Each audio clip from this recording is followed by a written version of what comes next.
السلام علیکم ورحمۃ اللہ۔ کچھ دن پہلے ایک ویڈیو ریکارڈ کر کے میں نے وائس ریکارڈ کی تھی،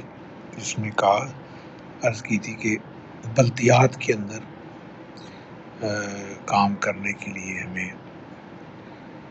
مختصر سا ایک پروگرام، اتنا لمبا چوڑا نہیں ہے، کہ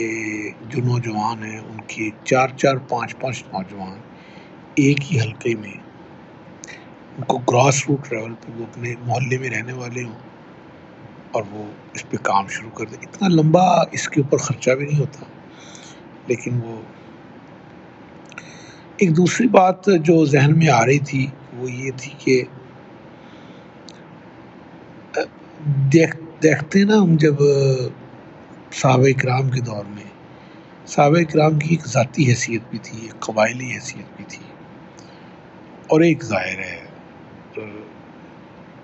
اسلامی تحریک سے آپ کہہ لیں، صحابہ کرام کا گروپ، نبی صلی اللہ علیہ وسلم کی اطاعت کے اندر جو حلقہ قائم ہوا وہ بھی تھا، ان میں بندوں کی اپنی حیثیت کو بھی قائم رکھا گیا۔ بندے کی ذاتی حیثیت بھی بڑی اہمیت کی حامل ہوتی ہے، اور اسے بھی قائم رکھنا ہوتا ہے۔ تنظیم کے اندر کے بوجھ میں ایک انسان کی شخصیت ختم نہیں کر دینی چاہیے، وہ بہرحال اپنے معاشرے کے اندر بھی اس کی ایک سماجی حیثیت ہوتی ہے۔ بعض اوقات محسوس کیا گیا کہ تنظیم کے جو ذمہ داران ہیں، دراصل وہ ذمہ دار تو ہوتے ہیں، لیکن کچھ لوگوں کی سماجی حیثیت بھی ہوتی ہے، معاشرتی، خاندانی، جن کو مد نظر رکھتے ہوئے وہ تنظیم کا جو ذمہ دار ہے اس چیز کے تقاضوں کو بھی دیکھے کہ ان کی سماجی حیثیت بھی ہے، جس سے وہ استعمال کر سکتے ہیں اور جس سے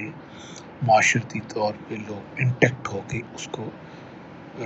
نظریے کے فروغ اور اس معاشرتی انقلاب اور اسلامی انقلاب کے لیے استعمال کیا جا سکتا ہے۔ اب یہی مسئلہ ہے کہ تنظیمی ذمہ داران جو ہوتے ہیں اور ایک سماجی ذمہ داران لوگ ہوتے ہیں، وہ تنظیم کے سر پہ، تنظیم کے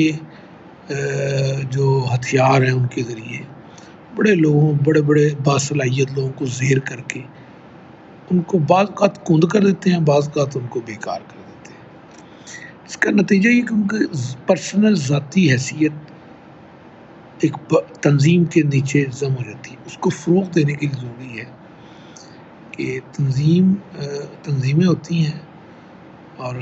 لیکن انسانوں کی سماجی، یہی قاضی حسین احمد صاحب نے اسلامک فرنٹ کے دور پہ کوشش کی،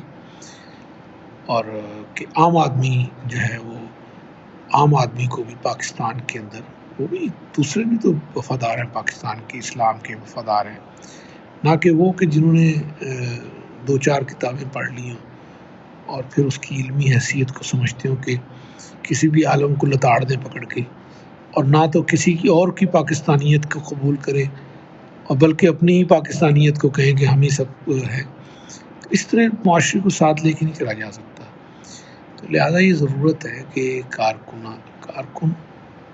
کی جس کی سماجی حیثیت ہے اس کو برقرار رکھے اور اس کو آگے ساتھ لے کے چلنے کی کوشش کی جائے، جس کے نتیجے میں جیسے طیب اردگان نے جو مدر پارٹی تھی نا نجم الدین اربکان صاحب کی، وہ چھوڑ کے ایک علیحدہ پارٹی بنائی۔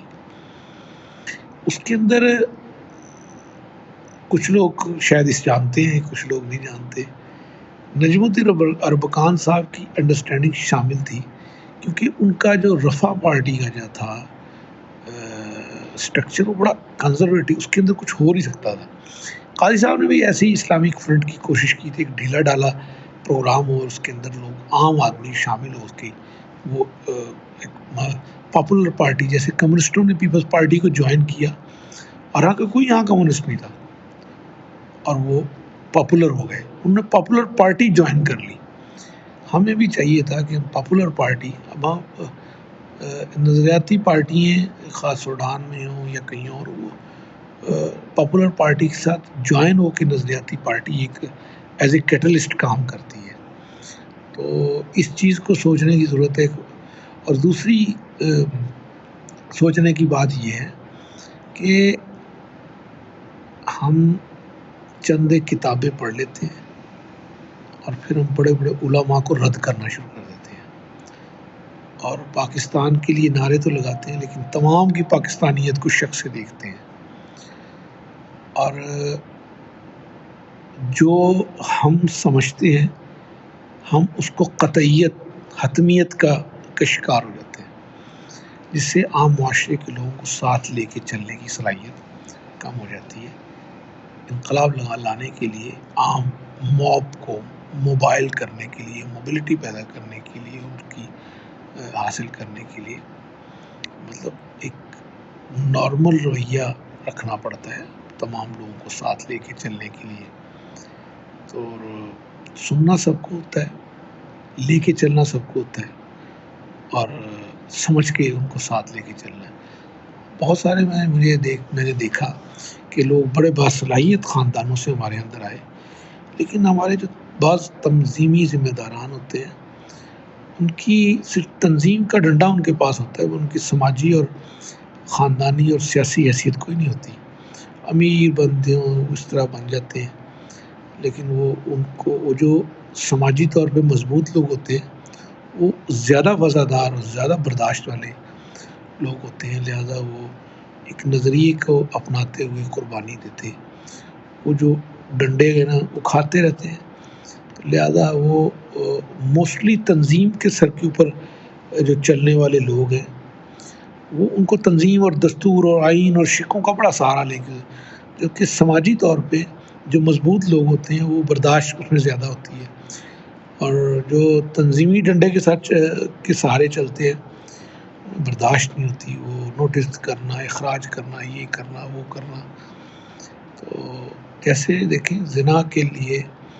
4 گواہیوں کی ضرورت ہے، نہ تو وہ ہوتا ہے اور نہ اس کی سزا ملتی ہے. اس کا سزا سے زیادہ اس کا خوف پیدا کرنے کی ضرورت تھی شرعی طور پہ، تو اس کو امپلیمنٹ اس طرح کیا گیا. ہمیں بھی کوشش کرنی چاہیے کہ جو معاشرے میں خاندان اور علاقے کے لوگ ہوں ان کو اول تو ہمارے اندر علاقے کے بھی وہ لوگ داخل ہوتے ہیں جن کی بیچاروں کی اپنی بھی خاندانی پوزیشن نہیں ہوتی اور وہ تنظیمی طور سے اسٹرانگ ہو جاتے ہیں، کچھ آ جاتے ہیں کچھ انداز سے. ان کو بھی چاہیے کہ جو معاشرے میں کام کرنے والے لوگ ہیں اور کونسلر سے ان کو چلائیں اور آگے تک لیتے چلے جائیں انشاءاللہ. تو یہ تو بہرحال اللہ پاک یہ گفتگو ہے، اس میں کسی کو اختلاف بھی ہو سکتا ہے. ظاہر ہے کہ میں عقل کل تو نہیں نہ ہوں، اس کا تجربہ بھی ہو سکتا ہے، کسی کو بری بھی لگ سکتی ہے. بری لگ جائے تو تھوڑا تبصرہ ہلکے انداز میں کرنا سیکھ لے. شدید کوئی جہنم کے کنارے پہ اور جنت سے بے دخل کرنے کا نہ کوئی ایسا اہتمام کر لیجیے گا. یہی شدت پسندی ہے، یہی انتہا پسندی ہے جو اپنے دوستوں کو نہ سننا اور نہ سمجھنا.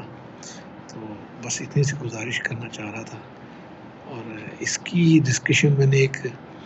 میرے بڑے پرانے مربی اور مرکزی قائد، اور میں ان کا نام نہیں لینا چاہتا، اسے گھنٹوں ڈسکشن ہونے کے بعد میں نے کہا چلے میں یہ بات کر ہی دیں گے، ریکارڈ ہی کر دیں گے. اللہ کی خاطر کرتے ہیں انشاءاللہ، اور اللہ کی خاطر ہی جو ہے نا اس سے ہی اجر تک چاہتے ہیں.